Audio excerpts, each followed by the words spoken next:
It's just taking a minute. Okay. No problem. Here we go. Hey there, everyone. Thomas Rowe, co-founder of Blueprint to Blue Chip, alongside my co-founder, Aaron Charles. And today we're sitting down again for week 7 with Coach Bronkhorst. We start every Tuesday at noon, and just drop into the chat. Tell us where you guys are from, where you're tuning in. And this is Welcome to NIL Office Hours, week 7. Every Tuesday at noon, 30 minutes, one topic, real answers. And here's the bridge from last week. Week 6, understand who's funding the ecosystem around you. Week 7, right now, understand who's actually allowed to operate inside this ecosystem on your behalf, because someone is going to reach out to your athlete claiming to represent them. Maybe it's already happened. And most athletes have no idea how to evaluate whether the person is legitimate or what their environment really means, or how the involvement means, or what it means to their eligibility.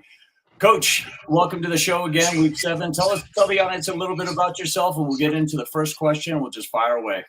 Yeah, absolutely. I appreciate it. Great to be with you guys again today. Again, my name is John Bronkhorst. I'm a retired athletic administrator, head coach, and for 30 years I did this. And loved every moment of it. But now I'm a financial professional with Capital Wealth Strategies out of Austin, Texas. Still wanting to stay involved with athletics and helping kids, and so got into this landscape of working with NIL and revenue sharing, and helping educate our coaches, our athletic administrators, our student athletes and their families. And this is one of our platforms to be able to do that. And I'm excited about today's topic because it's an important one. Absolutely. Coach, thanks so much for joining us. Aaron, thank you for everything you put together. Coach, why does this gap, athletes not knowing who's allowed to represent them, keep costing athletes so much? I think, the biggest thing when it comes to this landscape, these decisions change everything.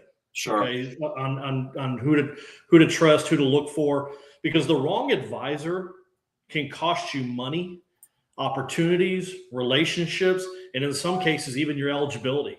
Sure. And so as a former coach and educator for more than 30 years, I've watched young athletes place tremendous trust in adults. And sometimes that trust was well placed. Sometimes it wasn't.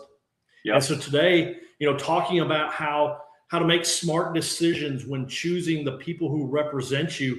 Today's episode just isn't about telling you that you need an agent. This episode is all about helping you understand who does that, when you need them, and how to evaluate them before you trust them with your future. Okay, right. Whether you're an athlete, a parent, a coach, or an athletic director, this episode today is all about protecting student athletes. And so athletes, choosing your representative with the same care you choose your school that you're going to go play at. Sure. And so, think about that. Awesome. Just think from that standpoint of how careful you need this process, because a lot of kids probably have visited hundreds of campuses, talked to coaches, asked questions, compared programs. That's the exact same process they need to take when selecting an advisor. 100%. That gap is exactly what bad actors exploit, and let's close it. Let's get into the next slide here. 6 weeks done. Today, agents and advisors. Next week, revenue sharing. The through line of these entire series, knowing who's funding the ecosystem, knowing who's allowed to operate into it. So let's get into it. Not everyone is who they say they are. 4 categories. Every person who reaches out to represent your athlete falls into one of these 4 categories. Coach, we're going to get into agents, advisors / consultants, marketing reps, and collectives. Walk us through the 4 categories. Which one trips athletes up the most, and why? I think number 1 is agents right now. Actually probably number 1 and number 2 are the 2 biggest areas that trip athletes up. Because one of the biggest mistakes athletes make is assuming everyone who reaches out to them on Instagram or LinkedIn is qualified to represent them. Right. Okay, and that's simply not true. The 4 primary categories we're talking about here today. Again, we start with agents.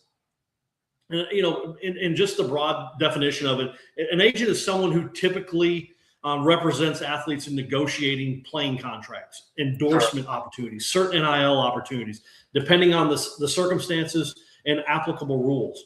Their job is to represent your interests.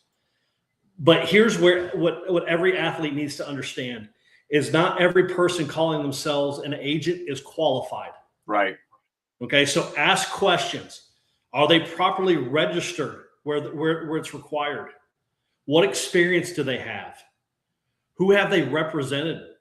Can they provide references? Mm-hmm. Have they worked with athletes in your sport? Because choosing an agent isn't about choosing the person with the biggest promise. It's about choosing someone with integrity, experience, and transparency. Correct. Representation is earned through trust, not through promises. Got it. Our second area, I think, is just equally as important, probably even more confusing, is advisors. Mm-hmm. Okay, the word advisor isn't always a legally defined title in the same way an agent may be under certain state laws. Some advisors can provide valuable guidance on branding, business strategy, financial planning, career development. Others may cross into activities that require compliance with state agent laws, or NCAA and institutional rules.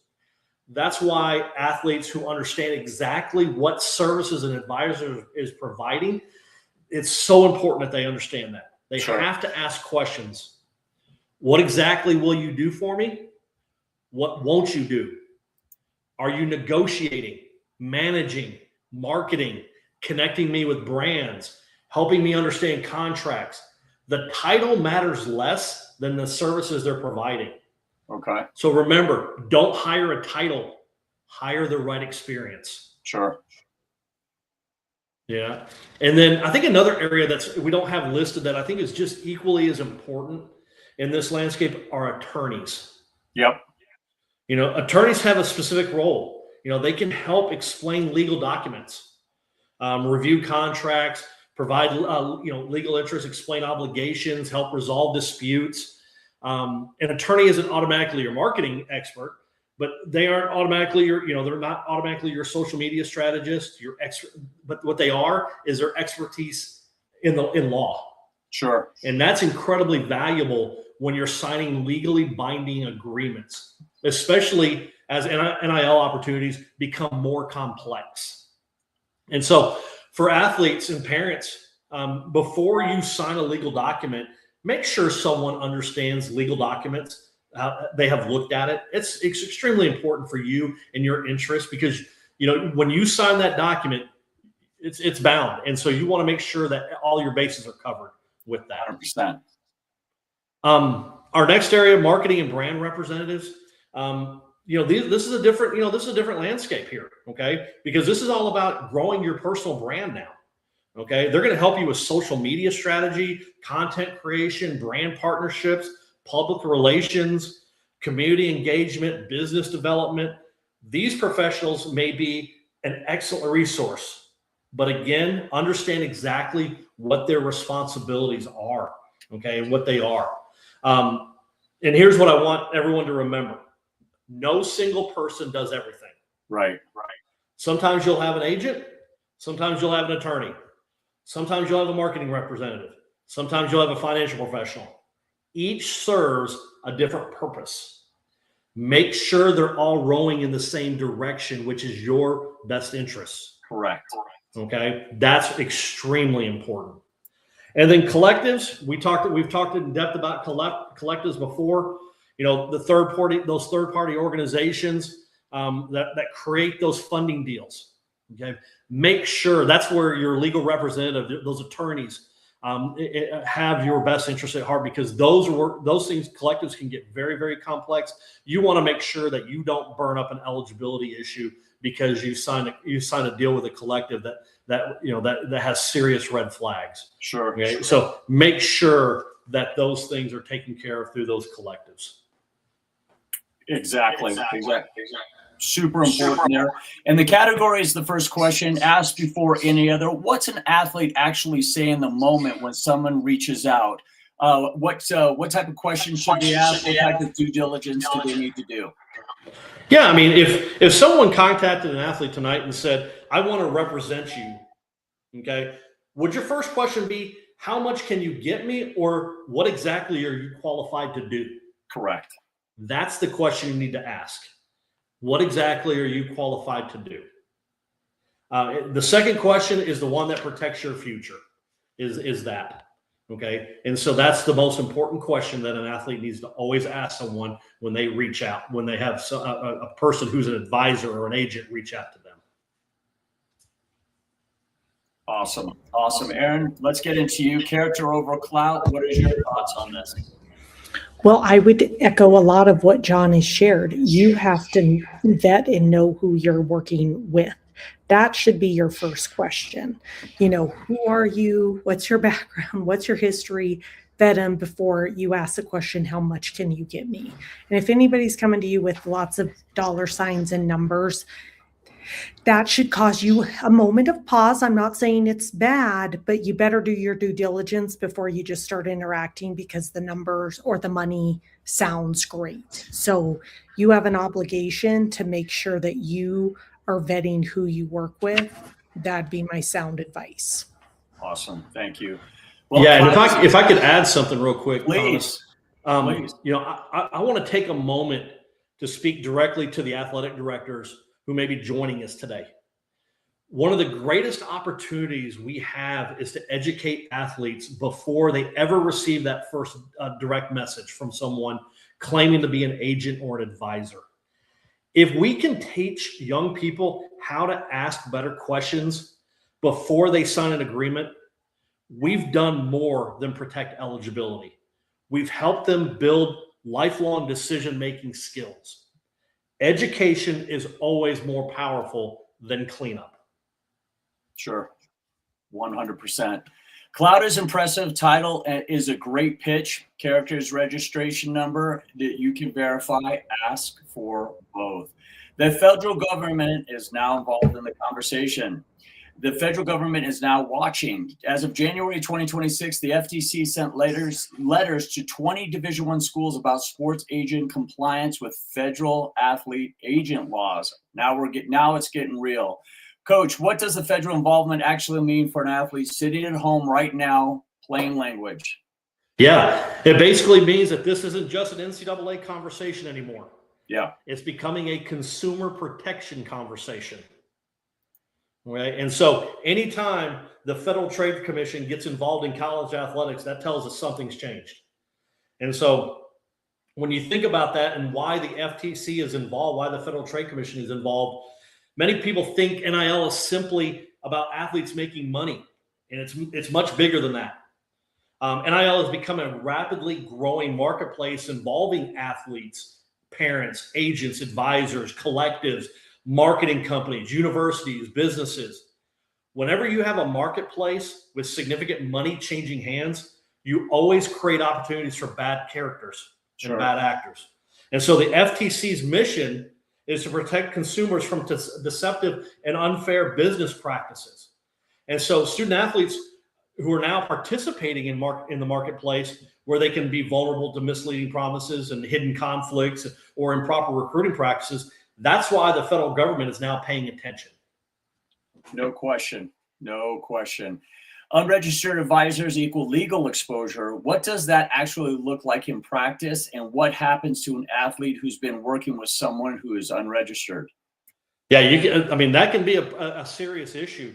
When it comes to the FTC specifically wanting information, like when they sent to those 20 Division I schools, the big thing that they're looking for, and things that you need to look for as an athlete, is were agents providing disclosures required by law?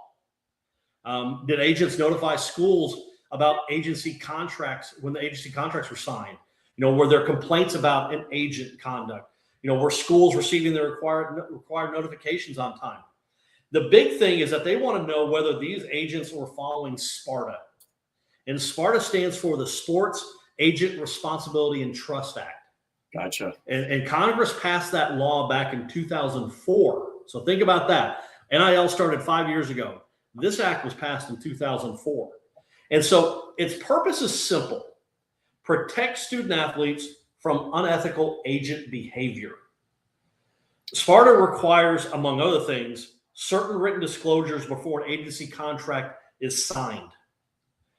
Notification to the athlete's school within 72 hours after an agency contract is signed. Wow. Or before the athlete's next competition, whichever comes first. Incredible. Aaron, agents cannot, sorry?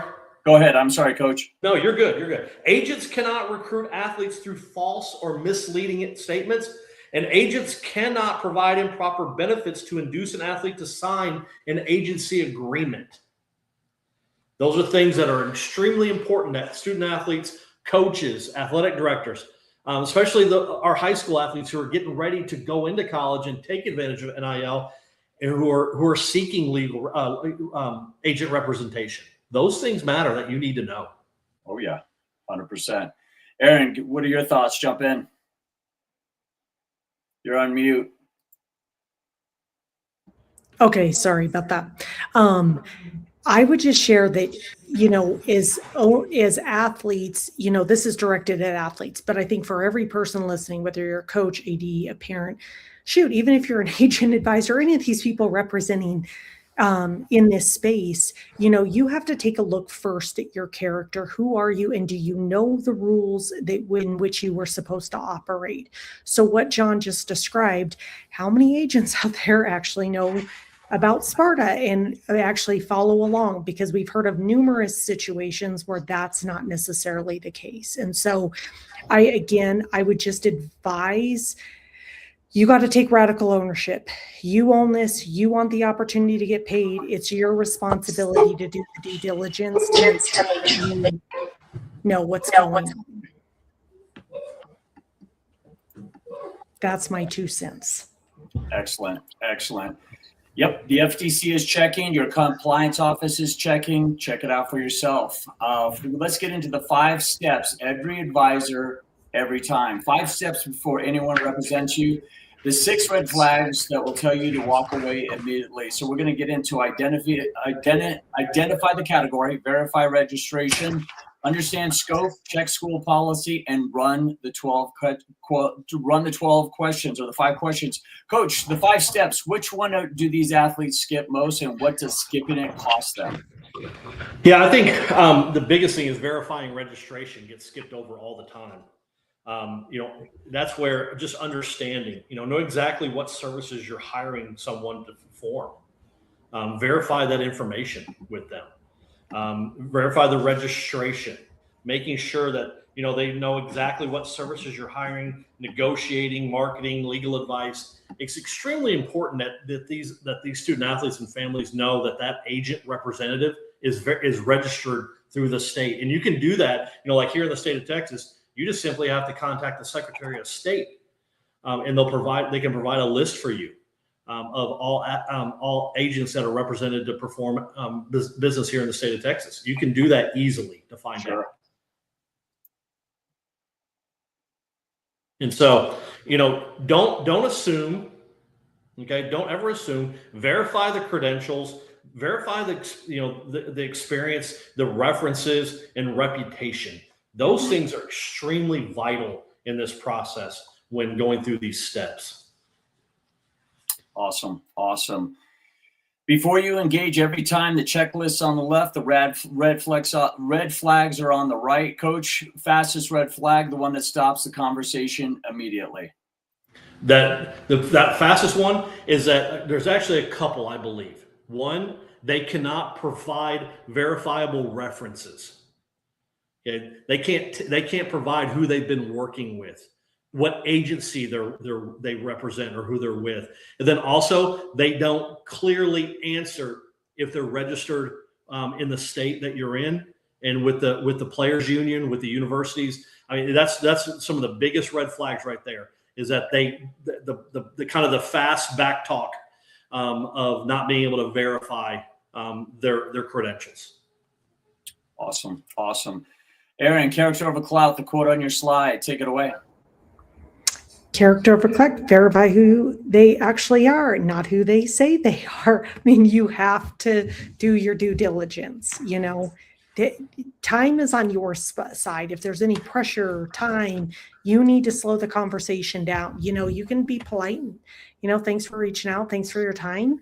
I'm going to do my due diligence. I'm going to be checking you out, seeing what's the best option for me, and I will get back in touch with you. You are the commodity. There's a reason why the FTC the Federal Trade Commission, correct? Whatever, which it came and it got involved because there is a consumer. You are the product. So you need to protect yourself. People are buying for you. People are making money off of you. You need to make sure you're looking out for you. Awesome. That's great, Aaron. Well, we're getting into our 2-minute warning. Coach, it's a little familiar with you and me. Someone reached out on Instagram claiming to be an NIL agent. This is questions from the chat. Big following, impressive client names. I can't find them in a registry. What should I do? Oh, if you cannot find them in a registry, that is a major red flag. They are not who they say they are. You can get yourself in a lot of trouble, and they themselves can get in a lot of trouble. And so that is something that if you've done your due diligence and you have looked through the states that they claim to be representing, be able to represent in, and they're not in any registry, back away. Got it. It's a great question here. For sale by owner, right? We see this in real estate. My parents want to act as my NIL advisor to save money on fees. Does that create any compliance issues or conflicts of interest? Parents are incredibly important. They know you better than anyone. They can ask questions, provide perspective, help you slow down.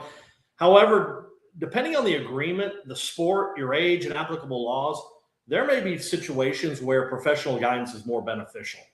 Parents should remain involved, even if professionals are added to the team. I get wanting to have parents, your parents wanting to be in that position, but that's where having people who have been in this business, who know the contracts and know the things on how to negotiate, that's where you want to have those professionals involved. Awesome.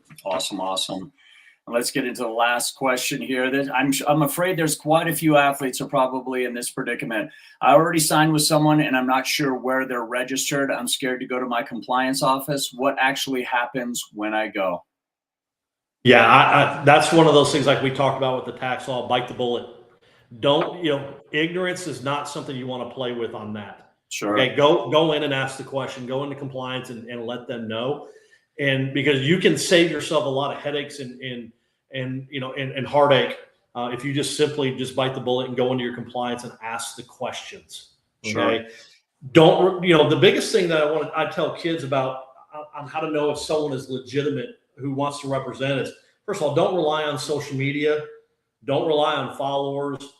Don't rely on fancy websites. Sure. Instead, ask how long they've represented athletes. Can they provide references? Who have they worked with? How exactly do you do? Or, what exactly do they do? How do you get paid? How often will they communicate? What happens if we disagree? Yep. Great professionals welcome great questions. Sure. Those are things that you have to, I would just tell you, go in and talk to compliance. Love it. Yep. Don't be afraid. It's your fear is definitely not. You need to operate with faith, not fear. Aaron, you're the mastermind behind the Caddy framework. You have any closing thoughts on Character Over Cloud or any of the other principles? I would just share, you got to take radical ownership, and sometimes you got to slow down. I think of that last example from the kid that wrote in, slow down, but then you got to take ownership to around John. You can't hide. You can't try to juxtaposition it and keep you're going, oh, what do I do? You just got to take ownership. Hey, I did this. I may have made a mistake. This is what I did. I need help. How can you help me? Just own it. Don't try to make excuses, because we talk about accountability over excuses. Don't make excuses.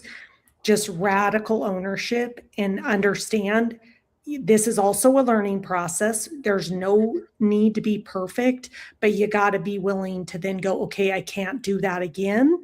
I've got to learn from that and apply that to the next step. So that I would offer, and ignorance is not bliss. So please, please, please educate yourself. Yep. Absolutely. All right. So, team, let's download the advisory evaluation checklist. That's in the chat right now. And 3 things before we go, and we'll see you next week. 1, checklist in the chat. Download it tonight. Take a look at it and start putting it into action. 2, capital wealth strategies in the chat. Book a call with Coach. 3, week 8 is August 4th. Wow, we're already done with July here. We're going into the end of summer. Revenue sharing, super important, because it's entirely different than NIL, and Coach is going to break that down for you. Everything athletes need to know about the money now flowing from their schools directly to them. Register right now in the chat, and we'll see you next Tuesday.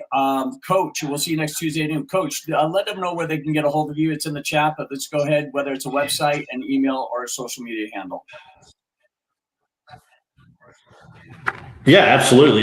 You can get a hold of me via my email, john.bronkhorst at cwsplanning.com. Again, that's john.bronkhorst at cwsplanning.com. You can also find me on LinkedIn under John Bronkhorst, and then on Twitter X at Coach Bronk. Athletic, don't hesitate to reach out. Would love to make contact with you and have a conversation about how I can get in front of you and your coaches and your families and start this education process. Every state has different regulations, and I don't expect every athletic director and coach to know those. And so, reach out to me. Let's start a conversation, and let's begin helping these kids and these families out in this process before they get in trouble and before they sign themselves in a bad deal. Awesome. Thanks, Coach. Team, time flies when you're having fun. There's a QR code right there on your screen to book a call with Aaron or myself, and we just dropped in Coach's contact information. He just shared that with you. So register for next week, and we will see you in August. All right, Coach, thanks so much for your time. Aaron, thanks for making the magic happen, and we'll see you next week. Appreciate you guys. Awesome. Good stuff.